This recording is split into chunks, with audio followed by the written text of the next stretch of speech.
The lumber camp outside Timber Ridge was shutting down for the winter when Sarah Bennett arrived with a baby in her arms and desperation in her eyes. It was late October of 1879, and the first snow had already fallen in the high country of Montana Territory.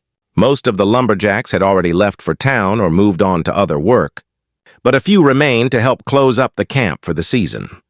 One of those men was Owen Kincaid, a quiet giant of a man who stood well over 6 feet tall with broad shoulders built from years of swinging an axe. He was 36 years old and had worked in lumber camps from Oregon to Montana, always moving, never settling, avoiding the kind of connections that might make him vulnerable to the pain he had known in his past. Owen was securing the shutters on the cookhouse when he saw the young woman approaching. She was perhaps 24 or 25, with brown hair pulled back in a practical braid and wearing a simple cream-colored dress that was dusty from travel. The baby she carried could not have been more than a few months old, wrapped in blankets against the cold. "Excuse me?" the woman called out as she got closer.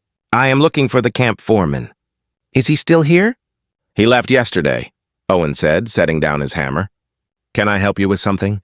The woman looked around at the nearly empty camp, and Owen saw fear flash across her face. "I was told there might be work here. Cooking, cleaning, laundry, anything. The camp is closing for winter," Owen said. "Everyone is heading to town or moving on. There will not be any work here until spring." The woman's face crumpled slightly, but she fought to maintain her composure. "I see. Thank you." She turned to leave, but Owen noticed how thin she was, how the baby's blankets were worn and inadequate for the cold. Something in him stirred, the part that had been dormant for years since his own wife and child had died. "Wait," Owen called out. "When did you last eat?" The woman turned back. "This morning. We are fine." It was clearly a lie. Owen could see the hollowness in her cheeks, the way she swayed slightly on her feet. "Come inside," Owen said, gesturing to the cookhouse. "At least have some food before you go. We have supplies that will just go to waste otherwise." The woman hesitated, clearly torn between pride and need. "Need one. Thank you." "That is very kind." Inside the cookhouse, Owen built up the fire and put together a simple meal of beans, bacon, and bread. The woman ate ravenously, trying to maintain dignity but clearly starving. The baby fussed and she tried to soothe him while eating. "What is your name?" Owen asked. "Sarah Bennett."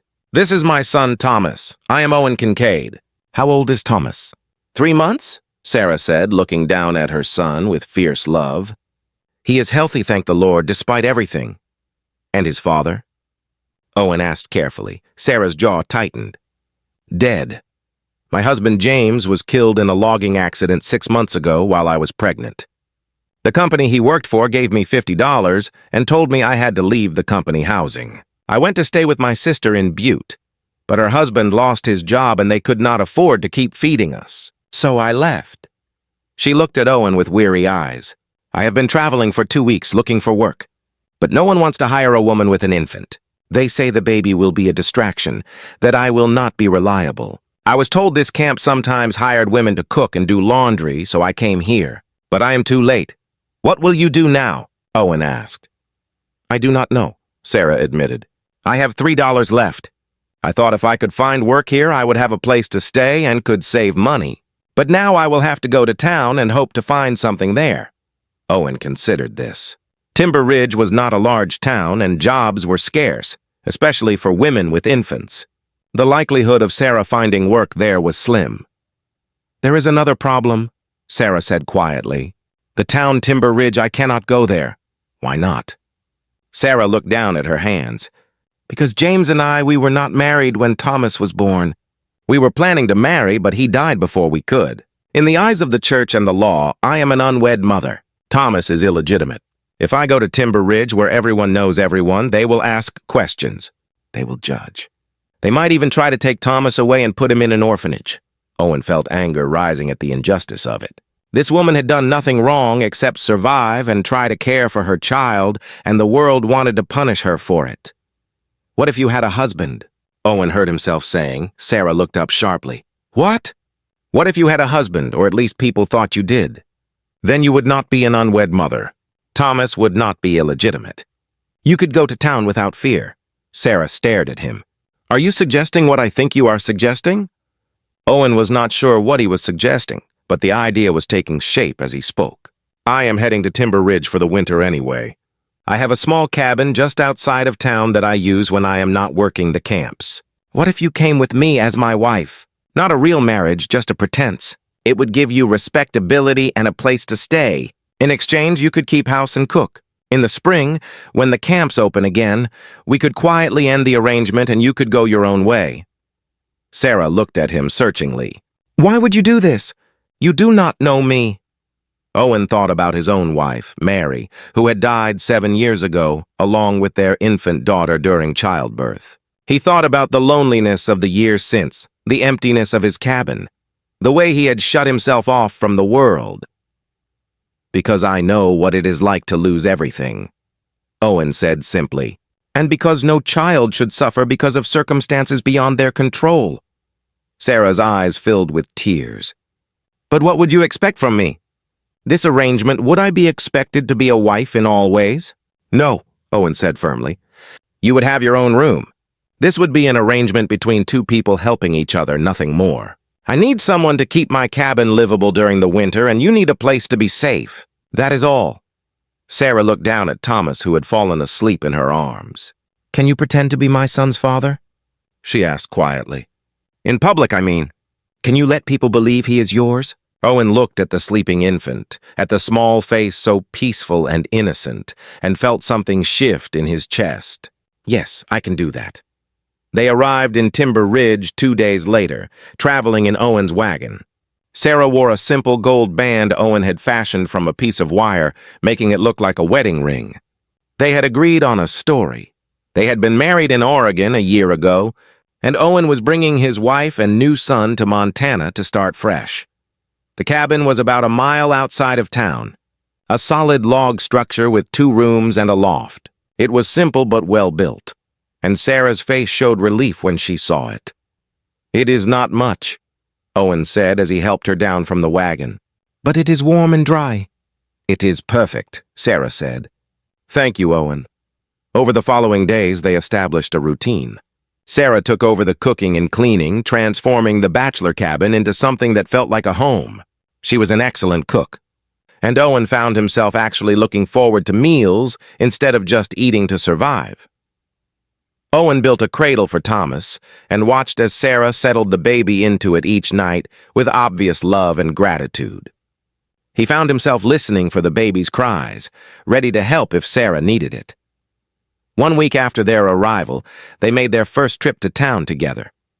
Owen introduced Sarah as his wife to the shopkeeper, the blacksmith, the few people they encountered. Everyone seemed to accept the story without question.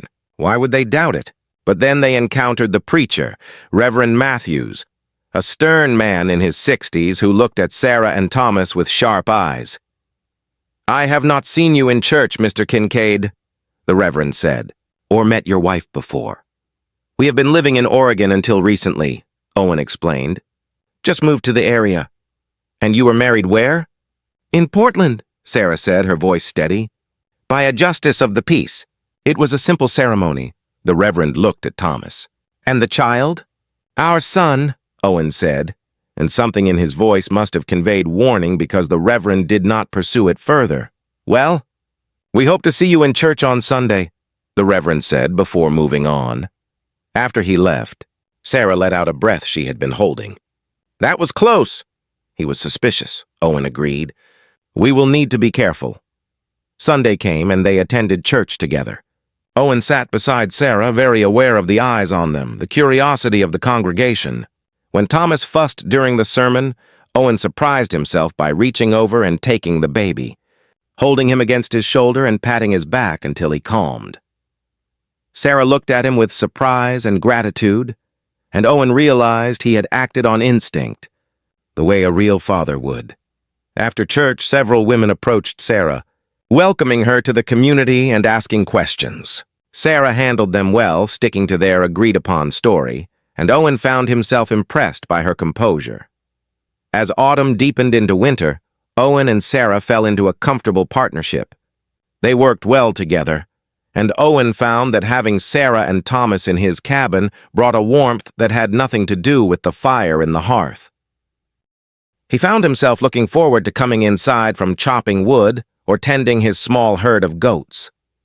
He enjoyed hearing Sarah humming while she cooked. He loved watching her with Thomas, the way she cared for him with such devotion. And increasingly, Owen found himself thinking about Sarah not as a temporary arrangement, but as something more permanent. One evening in early December, after Sarah had put Thomas to bed, she joined Owen by the fire. They sat in comfortable silence for a while before Sarah spoke. "Owen, can I ask you something?" "Of course. Why are you really doing this?" "The truth. I know you said it was because you understand loss, but there is more to it, is there not?" Owen was quiet for a long moment. Then he began to talk, telling Sarah things he had not spoken of in years. He told her about Mary, his wife of 2 years who had been his childhood sweetheart. He told her about the joy when Mary had become pregnant, about their dreams for their child. He told her about the day Mary went into labor and how everything had gone wrong, how the midwife had tried everything but could not stop the bleeding, how both Mary and their daughter had died within hours of each other. "I held my daughter for maybe 10 minutes, Owen said, his voice rough with old pain. "She was so small, so perfect. And then she was gone. And Mary was gone. And I was left with nothing but an empty cabin and a broken heart." Sarah reached over and took his hand. "I am so sorry, Owen." "After that, I could not stay in the place where we had lived," Owen continued. "I sold everything and started moving from camp to camp, never settling anywhere, never letting myself get close to anyone. It was easier to be alone than to risk that kind of pain again." He looked at Sarah. "But then you showed up with Thomas, and something in me woke up. Helping you, taking care of that baby, it made me feel alive again. It gave me a purpose beyond just existing." Sarah's eyes were filled with tears. "Owen, I do not know what to say." "You do not have to say anything," Owen replied. "I just wanted you to understand. This arrangement, it has been as much for me as it has been for you." They sat together holding hands, 2 wounded people finding unexpected healing in each other's company. As winter progressed, their bond deepened. Sarah shared her own stories about growing up poor, about meeting James and believing he would give her a better life, about the devastation of losing him before their child was even born. "I felt like I had nothing," Sarah said. "Like I was worthless. An unwed mother with no prospects, no future. People looked at me with such judgment, such contempt. It made me feel like I did not deserve to exist." "You deserve better than that," Owen said firmly. "You deserve to be treated with dignity and compassion." "You have given me that," Sarah said softly. "You took me in when I had nowhere else to go. You pretended to be Thomas's father so we would be safe. You have asked nothing from me except honest work. You have treated me like I matter." Owen looked at her across the firelight. "You do matter, Sarah. Very much." The moment hung between them, charged with something neither of them had expected when they had started this arrangement.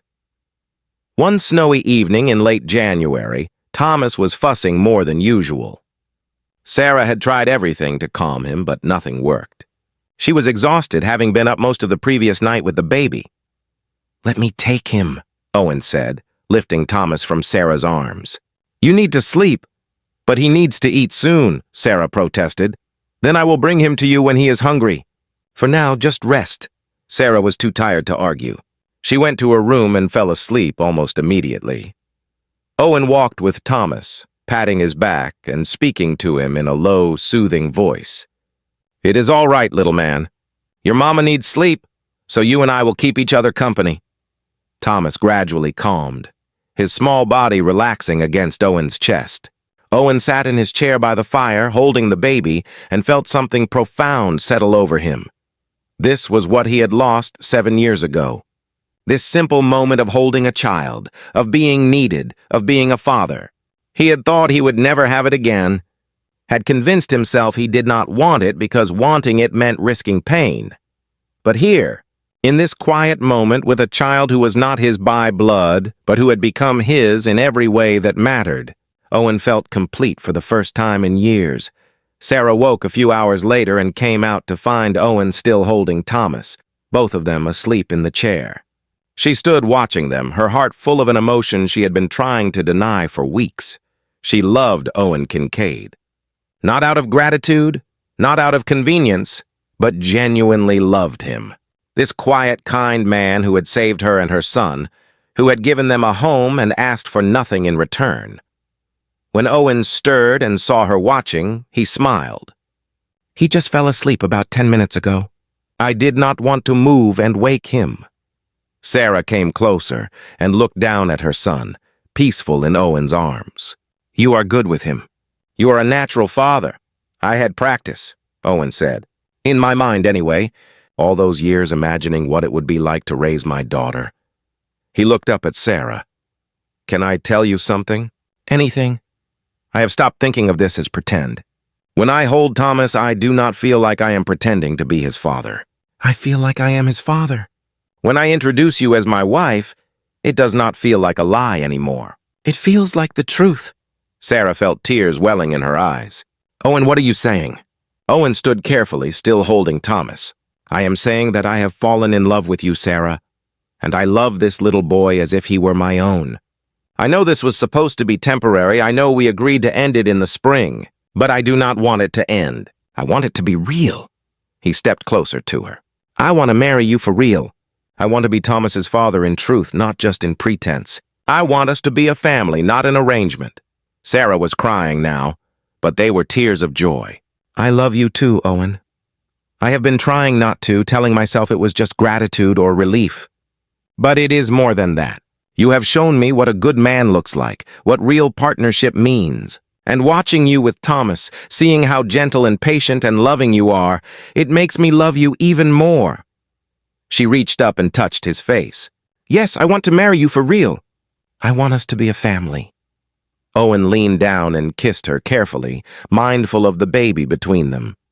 It was a kiss of promise and commitment, of two broken people choosing to heal together.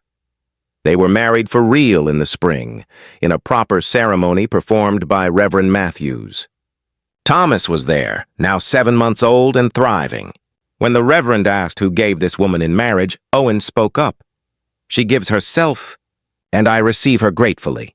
The Reverend raised an eyebrow at the unconventional response, but continued with the ceremony.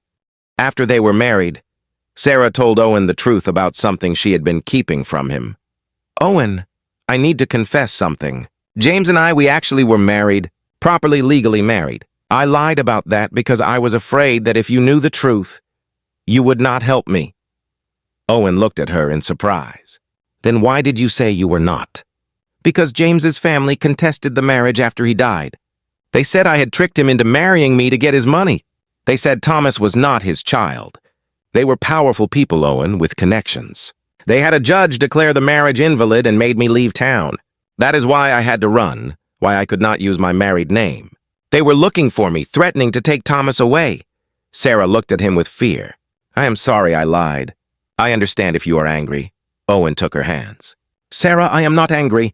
I understand why you did what you did. You were protecting your son, but you do not have to run anymore. You are my wife now, legally and truly. Thomas is my son. If James's family comes looking, they will have to go through me." "They are powerful," Sarah warned. "I do not care," Owen said firmly. "This is my family now, and I will protect it. They never heard from James's family. Perhaps they gave up searching, or perhaps they decided Sarah was not worth the trouble." Either way, the threat faded into the past. Owen and Sarah built a good life together. Owen continued to work the lumber camps during the busy season, but he always came home to his family. Sarah managed their small farm and raised Thomas, who grew into a healthy, happy child who called Owen Papa from the moment he could speak. 3 years after their real marriage, Sarah gave birth to a daughter they named Mary after Owen's first wife. It was Sarah's idea, a way of honoring the woman who had come before her. "She was part of your story," Sarah said. "She made you who you are. Our daughter should carry her name." They had 2 more children after that, a son and another daughter. Owen loved all his children equally, never distinguishing between Thomas and the children he had helped create. They were all his, all precious, all part of the family he had built with Sarah. One evening, when Thomas was 10 years old, He asked Owen a question that had clearly been troubling him. "Papa, some kids at school said I do not look like you. They said maybe you are not my real father." Owen knelt down to look Thomas in the eye. "Thomas, do you know what makes someone a real father?" Thomas shook his head. "It is not blood," Owen said. "It is love. It is showing up every day and choosing to be there. It is teaching and protecting and caring. I have done all those things for you since you were 3 months old. I chose to be your father, and I have chosen you every day since. That makes me your real father in every way that matters." He pulled Thomas into a hug. "You are my son, Thomas. Nothing will ever change that." Thomas hugged him back tightly. "I love you, Papa. I love you too, son." Years later, when Owen was old and gray and watching his grandchildren play, Sarah sat beside him on the porch of the home they had built together. "Do you ever think about that day at the lumber camp?" Sarah asked. "When I showed up desperate and asked you to pretend to be Thomas's father?" "Sometimes," Owen admitted. "I think about how scared you were, how thin and tired. I think about how small Thomas was, how vulnerable." He took Sarah's hand. "And I think about how saying yes to you was the best decision I ever made. You asked me to pretend to be a father, but Sarah, I was not pretending. From the moment I held that baby, he was mine. From the moment I brought you home, you were mine. There was no pretense in it." Sarah leaned her head on his shoulder. "You saved us, Owen. You gave us a life." "You saved me too," Owen replied. "I was just existing before you came. You and Thomas, you gave me a reason to live again. You gave me a family and a purpose and a love I thought I would never have again." They sat together watching the sunset, their children and grandchildren around them, and knew that sometimes the greatest families are built not from careful planning, but from moments of desperate need met with unexpected kindness. Sarah had asked Owen to pretend to be her son's father, and Owen had said yes. But in saying yes, he had not been pretending at all. He had been stepping into the role he was always meant to fill, claiming the family he was always meant to have, choosing love when the world had tried to convince both of them they had nothing left to hope for. If this story touched your heart, please like, share, and subscribe for more tales of unexpected families, second chances, and the power of choosing love. Comment below about what this story meant to you. Thank you for listening and for believing in the families we build through courage and compassion.